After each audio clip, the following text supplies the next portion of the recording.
दोस्तों, जब सोने की कीमत 1,30,000 प्रति 10 ग्राम के आसपास पहुंच जाए तो सिर्फ ज्वेलरी ही नहीं, काला बाजार भी जाग जाता है। हाँ, सुनने में अजीब लगता है लेकिन सच है। सोने की तस्करी यानी कि गोल्ड स्मगलिंग इस साल रिकॉर्ड लेवल पर है। क्या सोना इतना सुरक्षित निवेश है जितना लोग सोचते हैं? मैं हूं जय और आप देख रहे हैं हॉस्टलर ट्रेडर। त्योहारों की डिमांड और त्योहारों के पहले की खरीदारी, गोल्ड और सिल्वर की मांग गगन छू रही है, यानी कि सातवें आसमान पर है। सोने की प्रीमियम और अंतर्राष्ट्रीय कीमतों के बीच बड़ा अंतर दिख रहा है। आयात की सीमा और सप्लाई की वजह से प्रीमियम 25 से 30 प्रति औंस के ऊपर पहुंच गए हैं। और हाँ, सिल्वर भी पीछे नहीं है। सिल्वर की कीमतों में बड़े निवेश प्लस ETF इनफ्लो तेजी से आई है। तस्करी बढ़ने से सरकार के टैक्स राजस्व पर असर हुआ है और अन्य कानूनी मुद्दे और सेवाओं की ऑथेंटिसिटी का संकट है। जब कीमत इतनी ऊंची हो तो ज्वेलरी डिमांड घटेगी, क्योंकि खरीदार अगले साल थोड़ा सस्ता हो जाएगा कि सोचेंगे। मजबूत कीमतें लॉन्ग टर्म इन्वेस्टर के लिए अच्छी हो सकती है, लेकिन शॉर्ट टर्म में वोलेटिलिटी ज़्यादा होती है। भाई, अब सवाल उठता है, इस पूरे गोल्ड सिल्वर के तूफान में हमें क्या करना चाहिए?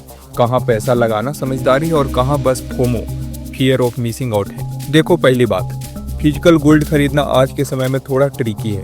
क्यों?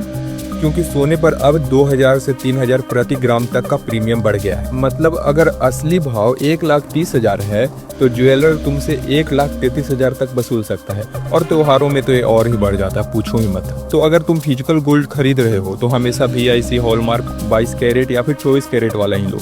बिल जरूर लो और कंपेयर करो अलग अलग दुकानों के भाव से, वरना 2-3% तो यूं ही उड़ जाएंगे।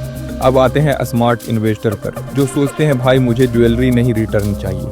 उनके लिए सबसे सही ऑप्शन है सोवराइन गोल्ड बॉन्ड और गोल्ड ETF, क्योंकि यहाँ तुम्हें एक्स्ट्रा 2.5% इंटरेस्ट मिलता है, कोई मेकिंग चार्ज नहीं, और बेचने पर कैपिटल गेन टैक्स एग्जम्पशन है, यानी सेफ भी और प्रॉफिटेबल भी। और अगर चाहिए तुम्हें थोड़ा सा थ्रिल तो सिल्वर ETF आजकल रिकॉर्ड इनफ्लो ले रहे हैं। 2025 में अब तक 53% रिटर्न दे चुके हैं कुछ फंड। लेकिन हाँ, यहाँ शॉर्ट टर्म वोलेटिलिटी ज़्यादा है, यानी रिस्क भी हाई है, रिटर्न भी हाई है। अब आती है टाइमिंग की बात। जब सब खरीद रहे हो उस वक्त थोड़ा रुकना चाहिए। फेस्टिवल डिमांड के बाद अक्सर 5 से 7% करेक्शन आता है, वहीं खरीदने पर सस्ता माल और ज़्यादा रिटर्न मिलेगा। और सबसे इम्पोर्टेंट पॉइंट है gold versus silver portfolio balance. Expert कहते हैं 70% गोल्ड और 30% सिल्वर एलोकेशन परफेक्ट है, क्योंकि गोल्ड स्टेबल रहता है और सिल्वर इन्फ्लेशन और इंडस्ट्रियल डिमांड से उड़ सकता है। मतलब सीधी बात यह है कि अगर गोल्ड से है प्यार तो इसे इमोशन से नहीं, स्ट्रेटजी से खरीदो, क्योंकि गोल्ड सिर्फ चमकने के लिए नहीं, पोर्टफोलियो को स्टेबल रखने के लिए होता है। खैर, अगर यही सप्लाई कॉन्स्टेंट बनी रहती है तो प्रीमियम और कीमतें और ऊपर जा सकती है। लेकिन डिमांड जो ज्वेलरी से घट रही है वो पूरा निवेश डिमांड नहीं भर सकती। इन्वेस्टर को बैलेंस करना होगा। तो भाई, सोना अब सिर्फ ज्वेलरी का सामान नहीं रहा, यह इन्वेस्टमेंट, स्मगलिंग और सप्लाई क्रंच की कहानी है। देखो भाई, सोना हमेशा के लिए सिर्फ एक धातु नहीं रहा, यह हमारी भावनाओं का हिस्सा रहा है। शादी की रस्में, त्योहार की थाली या फिर माँ की पुरानी चूड़ियाँ, हर जगह सोना बस इन्वेस्टमेंट नहीं, एक भरोसा है।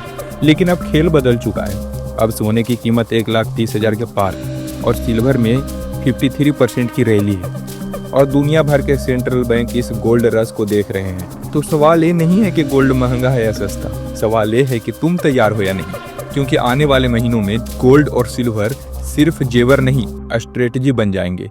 एक ऐसी रणनीति जो तय करेगी कि तुम इन्फ्लेशन से हारोगे या उसे हरा दोगे। और याद रखना, बाजार में पैसा वही कमाता है जो समय देखकर चलता है, ना कि शोर। तो बताओ, अगर तुम्हारे पास आज 1 लाख हो तो क्या तुम उसे गोल्ड में लगाओगे या फिर सिल्वर में? अगर ये वीडियो लगा अच्छा तो करो लाइक और सब्सक्राइब करो हॉस्टलर ट्रेडर को और दबाओ बेल आइकन को। अगर चाहते हो हर रोज फाइनेंशियल अपडेट्स। जल्द मिलते हैं। Stay festive, stay invested.